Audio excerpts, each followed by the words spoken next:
ఇరాన్పై America weekend attacks చేయబోతోందా? ఏ క్షణమైనా America దాడి చేసే అవకాశం ఉంది. ఇరాన్తో అమెరికా అణుచర్చలు విఫలమయ్యాయి. మరోవైపు అటు హర్ముజ్ జలసంధిని కూడా ఇరాన్ పాక్షికంగా మూసివేసింది. ఇరాక్ సరిహద్దుల్లో భారీగా అమెరికా బలగాలు మోహరించాయి. ఇరాక్ కేంద్రంగా ఇరాన్ అష్టదిగ్బంధనానికి ప్లాన్ చేస్తున్నారు. అరేబియా సముద్రంలో ఫైటర్ జెట్లు, యుద్ధ నౌకలు మోహరించారు. గైడెడ్ మిసైల్స్, డెస్ట్రాయిడ్స్, జలాంతర్గాములు రెడీగా ఉన్నాయి. ఇరాక్లోని స్థావరాల నుంచి అమెరికా ఆపరేషన్లు నిర్వహించే ఛాన్స్ ఉంది. అంతర్జాతీయ మీడియాలో 68 సెంటిమెంట్పై చర్చ జరుగుతుంది. ఏ క్షణమైనా దాడులు అమెరికా ప్రారంభించవచ్చనే ఊహాగానాలు వస్తున్నాయి. అమెరికా సైనిక శక్తి మోహరింపుపై ఇరాన్ కూడా స్పందించింది. అమెరికా నౌకలను ముంచే ఆయుధాలున్నాయంటూ ఖమేనీ చెప్తున్నారు. ఈ నేపథ్యంలో ఇరాన్ అమెరికా వ్యవహారం మళ్ళీ ముదురుతోంది. ఇక ఇరాన్ 10 రోజుల్లో గనక న్యూక్లియర్ డీల్ కుదుర్చుకోకపోతే, ఒప్పందం కుదుర్చుకోకపోతే ఖచ్చితంగా దాడులకు రెడీగా ఉండమంటూ ఇప్పటికే ఆ దేశ మిలిటరీకి ఆదేశాలు జారీ చేసినట్టు తెలుస్తుంది. 10 రోజుల్లో డీల్ కుదుర్చకపోతే ప్రమాదం జరుగుతుందంటూ ఇప్పటికే ఇరాన్ను మరోసారి హెచ్చరిస్తున్నారు డొనాల్డ్ ట్రంప్. వాషింగ్టన్ డీసీలో మాట్లాడారు. అమెరికా ఇరాన్ మధ్య చర్చలు విజయం సాధిస్తాయో లేదో త్వరలో తెలుస్తుందంటూ ఆయన చెప్తున్నారు. జెనీవాలో అణు చర్చలు నిలిచిపోవడంతో ఇది అమెరికా ఇరాన్ ఉద్రిక్తతల సైనిక చర్యకు దారితీసే ఊహాగానాలకు ఆజ్యం పోస్తుంది. అయితే అమెరికాలో అంతర్జాతీయ మీడియా సంస్థలు లేదా బ్రిటన్లో మీడియా సంస్థలన్నీ కూడా ఒకటే చెప్తున్నాయి. ఇప్పటికే ట్రంప్ ఇరాన్పై దాడులకు సిద్ధమవుతున్నారని ఈ మీడియా కథనాల సారాంశం.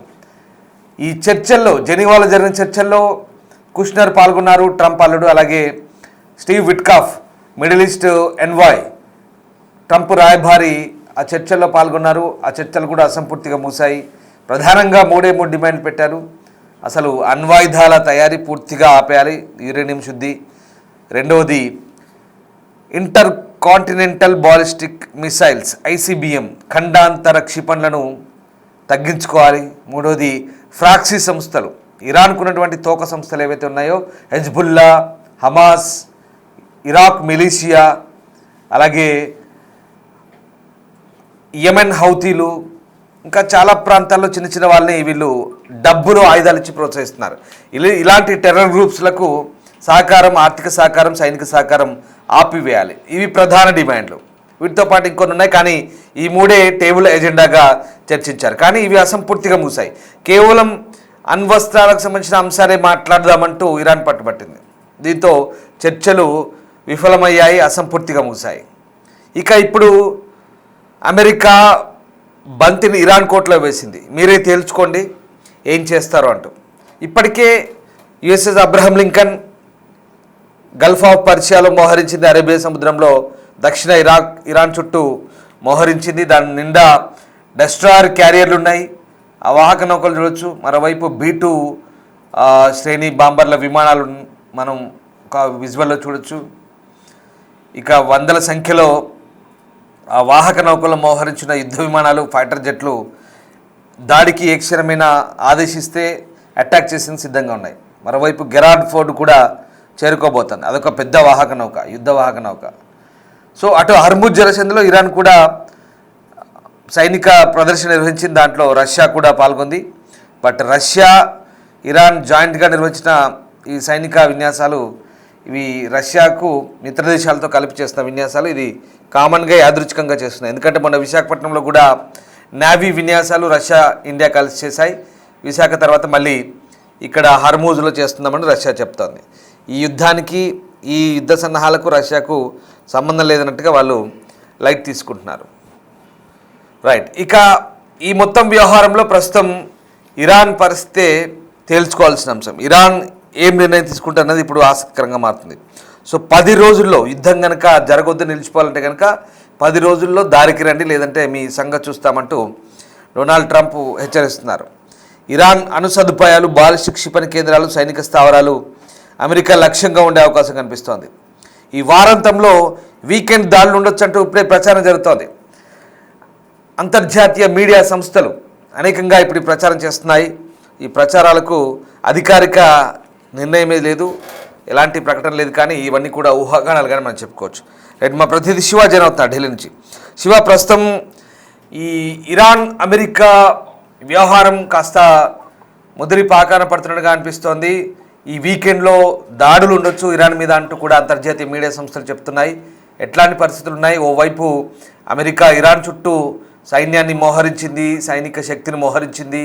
మరోవైపు ఇరాన్ కూడా ఇప్పటికే సన్నద్ధంగా ఉంది మిసైల్స్తో అటాక్ చేసేందుకు. సో ఎట్లాంటి సిచ్యువేషన్ ఉండే అవకాశం ఉంది? ఇరాన్ పైన ఏ క్షణమైన అమెరికా దాడి చేసే అవకాశం అయితే ప్రధానంగా కనిపిస్తోంది. ఈ అణు చర్చలు అనేది విఫలమయ్యాయి. గత కొన్ని రోజులుగా దౌత్య చర్చలు ఏవైతే కొనసాగుతున్నాయి ఇరు దేశాల మధ్య, ఆ చర్చలు అనేది ఈ అణు ఒప్పందం పైన ఇరాన్ అమెరికా అణు చర్చలు విఫలం కావడంతో ఏ సమయంలోనైనా అమెరికా ఇరాన్ పై దాడి చేసేందుకు సిద్ధమైనట్లుగా ప్రధానంగా అర్థమవుతోంది. హర్మూజ్ జలసంధిని ఇరాన్ ఇప్పటికే పాక్షికంగా మూసివేసింది. ఇరాన్ సరిహద్దుల్లో భారీగా అమెరికా బలగాలు కూడా మోహరించాయి.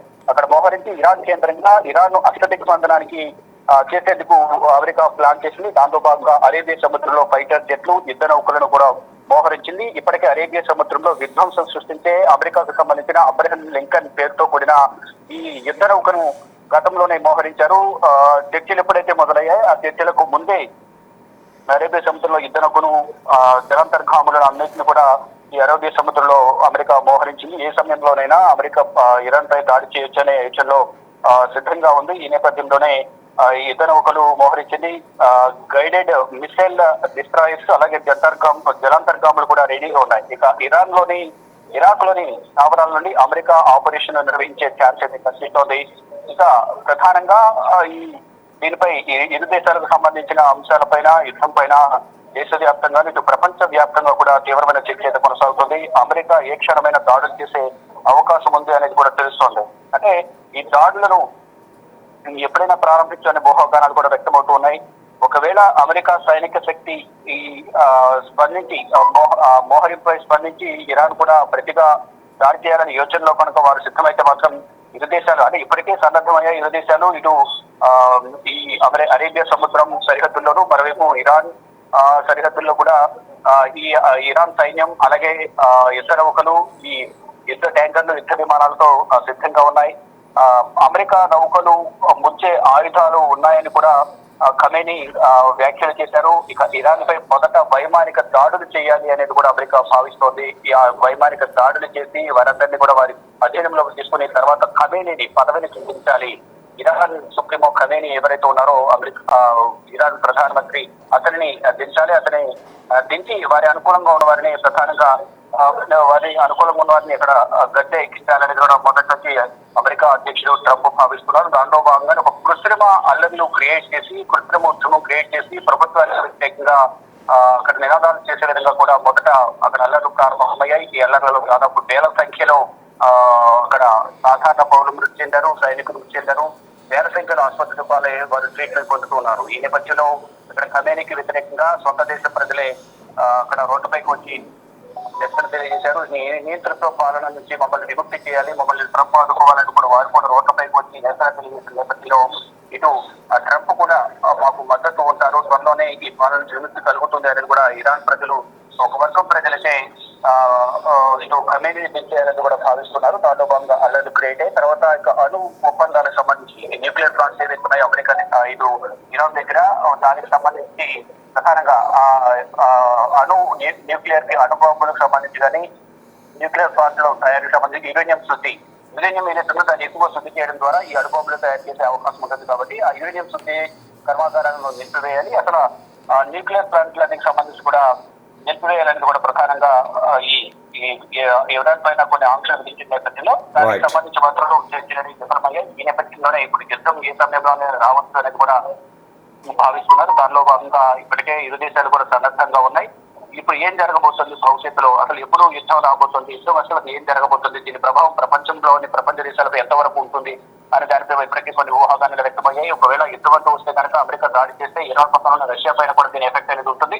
ఆ సందర్భంలో రష్యా అధ్యక్షుడు పుతిన్ ఏ విధంగా స్పందిస్తారు అనేది కూడా వేచి చూడాల్సి ఉంది. ఒకవేళ ఇప్పుడు అమెరికా దాడులు చేసి ఇరాన్ ను స్వాధీనం చేసుకోవాలని చూస్తే కనుక, అంటే ముందుగా ఇరాన్ పై దాడి చేయాలి, యుద్ధ విమానాలతో దాడి చేసిన తర్వాత అక్కడ సైన్యాన్ని అంతా కూడా చెప్పు చేతుల్లో తీసుకోవాలి. ఆ సందర్భంలో ఖమేనీని పదవి నుంచి దించాలి.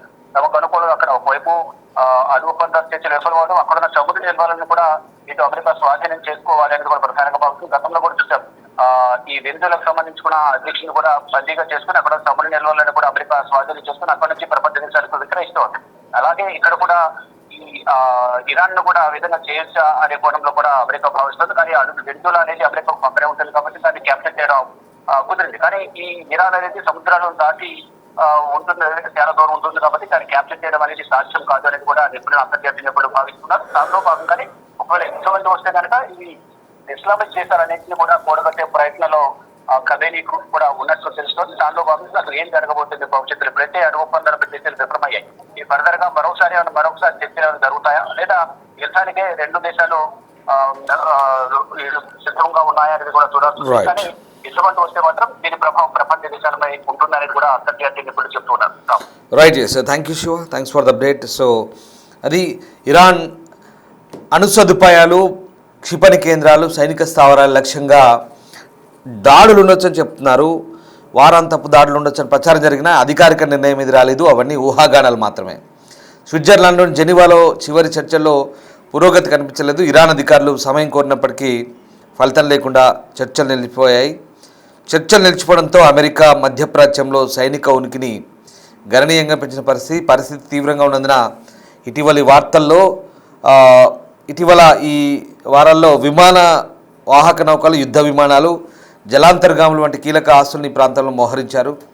సో అంతర్జాతీయ మీడియా కథనాలు అన్నీ కూడా అవే చెప్తున్నాయి. అంతర్జాతీయ పత్రికలు, వార్తా సంస్థలు, అక్కడ న్యూస్ ఛానళ్ళు అన్నీ కూడా ఇదే ప్రసారం చేస్తున్నాయి. ట్రంప్ దౌత్యాన్ని ఇష్టపడతారని చెప్పినా బలప్రయోగ అవకాశాన్ని తోసిపుచ్చలేదు. ఈ హెచ్చరికను వాషింగ్టన్ డీసీలో కొత్తగా ఏర్పడ్డ బోర్డ్ ఆఫ్ పీస్ మొదటి సమావేశంలో అధ్యక్షుడు చెప్తున్నారు. గాజాకు సంబంధించినటువంటి ఆదుకునేందుకు ఈ బోర్డ్ ఆఫ్ పీస్ అంటూ ఒకటి ఏర్పాటు చేశారు. ఈ సమావేశంలో దాదాపు 50 మంది ప్రపంచ నాయకులు వ్యక్తిగతంగా వర్చువల్గా పాల్గొన్నారు. ట్రంప్ ప్రసంగం ప్రారంభంలో శాంతి పలకడం సులభం కానీ సాధించడం కష్టం అంటూ వ్యాఖ్యానించారు.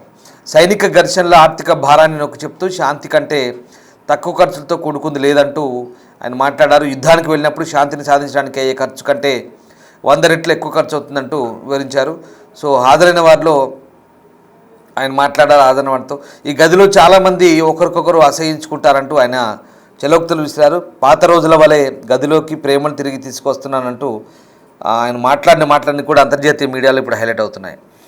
ఇక యుద్ధాలను ముగించిన అధ్యక్షుడిగా పేరు పొందాలని ట్రంప్ చెప్తున్నాడు. బట్ అది సాధ్యమా కాదు. తన పదవీ కాలంలో 8 ఘర్షణలు ముగించినట్టు ఆయన చెప్తున్నారు.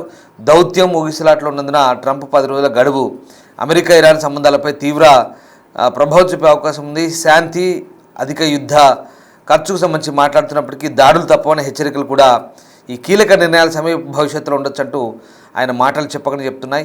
ఇరాన్తో స్టీవ్ విట్కాఫ్ దౌత్య ప్రయత్నాలను ట్రంప్ మెచ్చుకుంటున్నాయి. విట్కాఫ్తో పాటు అధ్యక్షుడు అల్లుడు కుష్నర్ ఉన్నారో ఇరాన్ ప్రజలతో సానుకూల సంబంధాలు కలిగి ఉన్నారని చెప్తున్నారు. ప్రస్తుతం ఇరాన్ ఒక హాట్స్పాట్ అంటూ ట్రంప్ హెచ్చరిస్తున్న పరిస్థితి. సో ఓవరాల్గా ఇప్పుడున్న పరిస్థితుల్లో మరి ఇరాన్ అలాగే అమెరికా సంయమనం పాటిస్తాయా, ఏం జరగబోతోంది? ఇటు యూకేలో ఒక జాయింట్ ఎయిర్ బేస్ ఉంది. అక్కడ నుంచి తొలుత దాడి చేస్తామంటూ అమెరికా చెప్తోంది. అయితే అమెరికా అధ్యక్షుడి ప్రతిపాదనకు ప్రస్తుతం యూకే నో చెప్తున్నట్టుగా తెలుస్తుంది. రాబోయే 10 రోజుల్లో అమెరికాతో ఒప్పందం కుదుర్చుకోకపోతే తీవ్ర పరిణామాలు ఉంటాయంటూ ఆయన చెప్తున్న నేపథ్యంలో ఇక పరోక్షంగా యుద్ధ సంకేతాలు అయితే ఇస్తున్నారు. యుద్ధానికి ప్లాన్ చేస్తున్నారు. ఇందులో భాగంగా ముందస్తు దాడుల కోసం యూకే ఎయిర్ బేస్ను సహాయం కోరింది. బ్రిటన్ ప్రధాని కీర్ స్టార్మర్ మాత్రం అమెరికా అభ్యర్థనను తిరస్కరించారు. RAF స్థావరాలు ఏవైతే ఉన్నాయో ఫెయిర్ఫోర్డ్ స్విండన్ దగ్గర ఉంటుంది అది. అలాగే డియాగో గార్షియా అనేది ఒక ఎయిర్ బేస్ ఉంటుంది. వీటిని ఉపయోగించి ఇరాన్పై ముందస్తు దాడులు చేయడానికి బ్రిటన్ అనుమతి ఇవ్వట్లేదు. సో ఇది అంతర్జాతీయ చట్టాల ఉల్లంఘన అవుతుందంటూ కారణం చూపిస్తూ నిరాకరిస్తోంది. అలాగే డియాగో గార్షియా, చాగోస్ దీవులను మారిషస్కు అప్పగించే యూకే ప్రణాళికతో ఈ వివాదం ముడిపడిన పరిస్థితి. సో ఆ రకంగా డియాగో గార్షియా బేస్ అనేది 99 ఏళ్ల లీజుపై తిరిగి పొందే ఒప్పందం ఏదైతే 35 బిలియన్ యూరోల విలువ కలిగి ఉంది అది. సో ఈ బేస్ ఏదైతే ఉందో అమెరికాకు ఇండో పసిఫిక్, మధ్యప్రాచ్య అంటే మిడిల్ ఈస్ట్ కార్యకలాపాలకు కీలకంగా ఉంది. డియాగో గార్షియా అనే ఎయిర్ బేస్ ఏదైతే ఉందో అది చాలా పెద్ద ఎయిర్ బేస్ అక్కడ దీవుల్లో. ఆ రకంగా US UK joint air base అది. బట్ ఇప్పుడు ఈ ఎయిర్ బేస్ నుంచి అమెరికా దాడి చేస్తామంటే బ్రిటన్ ఒప్పుకోవట్లేదు. ఎందుకంటే ఒకవేళ తన మిత్రదేశమైనటువంటి అమెరికా దాడి చేసినా అది బ్రిటన్ తప్పు అవుతుంది. ఒకవేళ ఎవరొక్కరు తప్పు చేసినా అది ఇద్దరు తప్పుగానే పరిగణిస్తారు. సో ఇది పరిస్థితి. ఎవరొక్కరి మీద దాడి చేసినా ఇద్దరి మీద దాడి చేసినట్టుగానే భావిస్తారు. సో ఇది సైనిక ఒప్పందాలు ఇలా ఉంటాయి. సో ఇట్లాంటి పరిస్థితుల్లో బ్రిటన్ అలాగే అమెరికా ఈ రెండు దేశాలు కూడా ఆచితూచి వ్యవహరించాలి. మళ్ళీ చెప్తున్నాను, అమెరికా బ్రిటన్ ఎయిర్ బేస్ నుంచి దాడి చేస్తానంటే బ్రిటన్ ఒప్పుకోవట్లేదు, నో అంటుంది. తొలుత ఇందాక నేను చెప్పిన ఎయిర్ బేస్ నుంచి దాడి చేస్తానంటే వద్దంటుంది. RAF ఎయిర్ బేస్ అంటారు. ఎందుకంటే అది తప్పు అమెరికా చేసినా బ్రిటన్ కూడా తప్పులో పడ్డట్టే. ద సేమ్ టైం అమెరికా మీద దాడి చేసినా బ్రిటన్ మీద దాడి చేసినట్టుగానే భావించి వీళ్ళు కూడా కదులుతారు యుద్ధానికి. పరోక్షంగా ప్రత్యక్షంగా యుద్ధంలో పాల్గొనకపోయినా పరోక్షంగా సైనిక చర్యలకు సంబంధించినటువంటి సహాయాన్ని అందిస్తుంటారు. అంటే విమానాలు, యుద్ధ సామాగ్రి అన్నీ పంపుతుంటారు. ఇంకా అంటే ఇండైరెక్ట్గా పాల్గొన్నట్టే, బట్ డైరెక్ట్గా పాల్గొనరు. ఇప్పుడు రేపు ఇరాన్పై యుద్ధం చేసినా అదే జరగబోతోంది.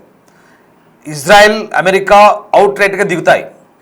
బట్ యూకే సంబంధించినటువంటి విమానాలు లేదా యుద్ధ సామాగ్రి పంపుతారు, కానీ యూకే సైనికులు డైరెక్ట్గా నేరుగా పాల్గొన్నారు యుద్ధంలో. ఇక్కడ వాళ్ళకి సంబంధించినటువంటి సహాయకం అన్నీ కూడా చేస్తుంటారు, సహాయాలను కూడా. బట్ ఇది పరిస్థితి. ఇప్పుడున్నటువంటి సిచ్యువేషన్లో ఇక్కడ పీస్ బోర్డు సమావేశం అని చెప్పని ఇందాక వాషింగ్టన్ డీసీలో జరిగింది. 50 దేశాలు గాజా పీస్ బోర్డు అంటారు. ఇంకా ఇది దొరికిందే ఛాన్స్ అనుకొని మన పక్క దేశమైన పాకిస్తాన్ ప్రధాని షెబాజ్ షరీఫ్ వెళ్ళాడు. మరొకసారి ఛాన్స్ దొరికింది కదా అని చెప్పేసి డొనాల్డ్ ట్రంప్ను ఇక నువ్వు ఇంద్రుడు ఈ చంద్రుడు నీలాంటి మనిషి లోకం మీద లేడంటూ మళ్ళీ పొగడ్తలతో ముంచెత్తాడు. వాళ్ళకి అది అలవాటే. ఎందుకంటే పైసలు కావాలి. పాకిస్తాన్లో పైసలు లేవు. చాలా దివాలా స్థితి ఉన్నారు ప్రస్తుతం. పాకిస్తాన్ అమెరికా కావచ్చు, బ్రిటన్ కావచ్చు, లేదంటే IMFని కావచ్చు, టర్కీని కావచ్చు, ఇరాన్ కావచ్చు, సౌదీని కావచ్చు, దుబాయ్ని కావచ్చు, అటు ఖతర్, ఈ దేశాలన్నిటి కూడా బిచ్చమెత్తుకుంటుంది. కొంచెం పైసలు ఇవ్వండి, మేము కొద్ది రోజులు సర్వైవ్ కావాలంటూ అడుగుతోంది. అది పరిస్థితి. నిన్న మళ్ళీ షెబాజ్ షరీఫ్ పోయి వాషింగ్టన్ డీసీలో బాగా డప్పు కొట్టాడు, భజన చేశాడు ట్రంప్కి. ఆహా ఓహో అన్నాడు.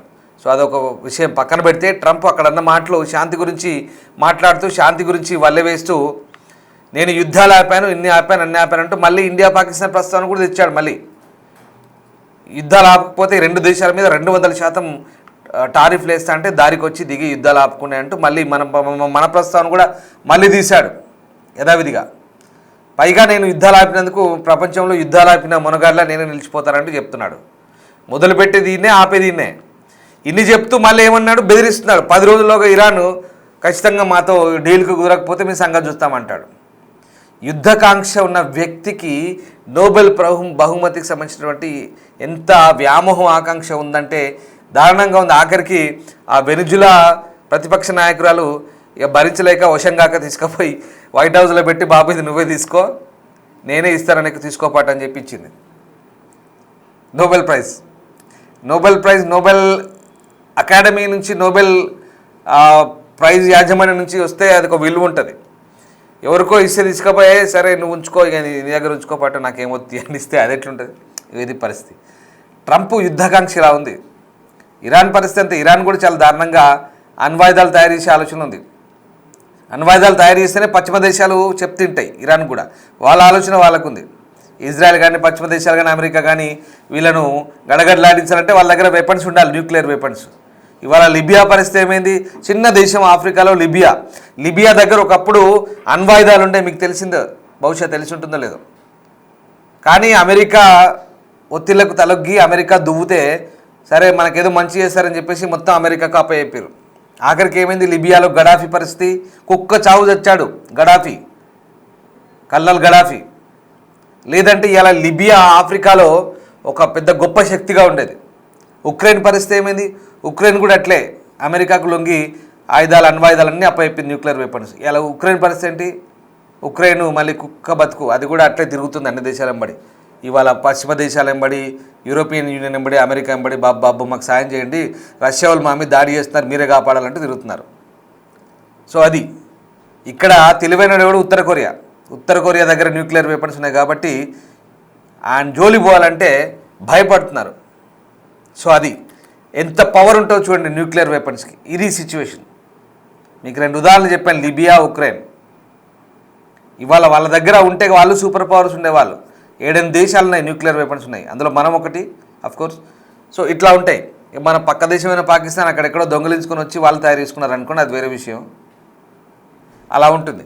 సో ఇక్కడ యుద్ధకాంక్ష ఉన్న ట్రంప్ 10 రోజులే టైం ఇస్తామంటున్నాడు.